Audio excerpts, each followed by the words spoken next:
이 사령관은 김 전 장관으로부터 먼저 국회로 출동하라는 전화를 받았다고 했습니다. 그러면서 작전 수행 도중 윤 대통령으로부터 4일 새벽 0시쯤 직접 한 차례 전화를 받았다고 밝혔습니다.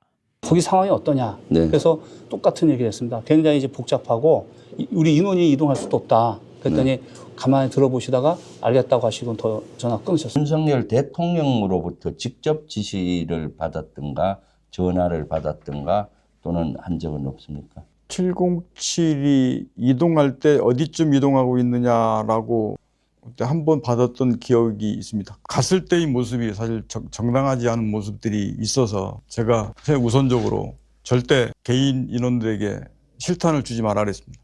707 부대원들은 모두 피해자입니다. 전 김용현 국방장관에게 이용당한 가장 안타까운 피해자입니다. 김용현 장관이 야 빨리 들어가서 국회의원들 끌어내 이런 말을 한 것을 그 지통제에서 야 국회의원들 끌어내라니까 빨리 전달해 이런 형태였다는 겁니다. 국회의원들이 모이고 있단다. 150명을 넘으면 안 된단다. 막아라. 안 되면 들어가서 끌어낼 수 있겠냐. 이런 뉘앙스였습니다.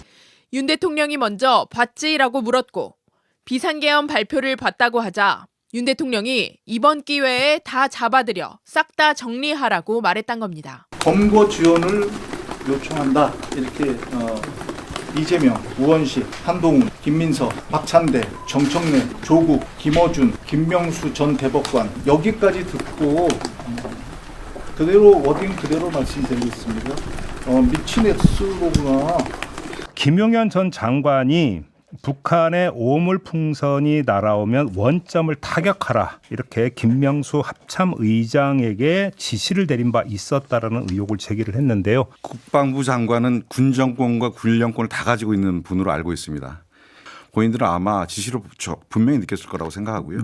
윤석열 대통령이 일으킨 불법 비상계엄 사태와 관련해 사성장군 출신 김병주 더불어민주당 의원이 국회에 투입된 계엄군 외에 별도의 의원 체포조가 있었다고 주장했습니다. 정보사 예하에 있는 특수정보부대인데 네. 예전에 보면 HID라고 북파공작원 기억하시죠? 영화 실미도에 나오는 그 부대. 확실합니까? 지금 이행은 안 됐지만 수사관들한테 지휘를 했습니다. 방금 공수처장께서 내란숙의 피의자 윤석열 씨에 대해서 출국 금지를 수사 지휘했다고 공개적으로 지금 얘기했고 기사도 다 났어요. 네. 거기에 대해서 출국 금지 했습니까? 안 했습니까? 윤석열 대통령 말씀입니까? 네. 예, 출국 금지 했습니다. 출국 금지 했습니까? 예. 언제 했습니까?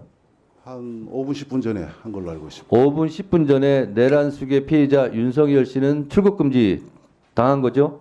예, 그렇습니다. 지금 당시에 방첩사령관한테 전화가 왔다 했는데 당시에 방첩사령관이 위치 추적을 이렇게 요청을 했죠.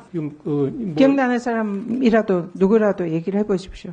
이재명 대표님 있었고 야당 원내대표 있었고 그러니까 이제 위원장이 보니까 위원장이 생각이 나고 예 그리고 이 사람은 왜 들어갔지 하고 생각했던 게 김명수 전 대법원장 그리고 권순일 대법관 뭐 그런 정도였던 것 같습니다. 비상계엄 특별수사본부는 지휘 고하를 막론하고 오로지 법과 원칙에 따라 엄정하게 수사를 진행하고 있으므로 국민 여러분께서는 믿고 지켜봐 주시기 바랍니다. 계엄 실무 편람에 따른 계엄 선포 절차에 따르면은 국무회의 심의를 한 이후에 장관들의 계엄 선포문에 서명하도록 되어 있고 총리가 부서하고 대통령이 최종 결재해서 계엄 포고문을 발령하도록 되어 있습니다. 여기 계엄 포고문에 필수적으로 서명해야 하는 장관은 국방부, 법무부, 행안부, 기재부 그리고 국무총리입니다. 이 5명의 서명이 없으면 이 사실상 계엄 포고문은 위법한 포고문이 되고 법률적 효력을 발휘를 할 수가 없습니다. 장관, 이날 계엄 포고문에 서명을 하셨습니까? 저는 그렇게 한 사실은 없습니다. 계엄 사태 직후에도 MBC 취재진에게 장문의 메시지를 보내 계엄은 불가피했고 대통령의 생각과 의지에 따른 거라 당당하게 밝혔습니다.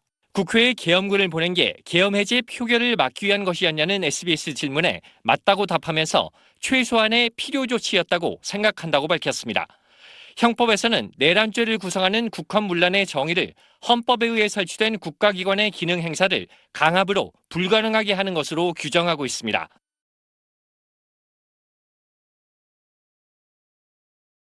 민주당에서 추가로 수사 대상으로서 추경호 원내대표에 대해서 수사 대상에 포함시킨 것에 대한 깊은 유감을 표명합니다. 추경호 원내대표가 내란의 과정에서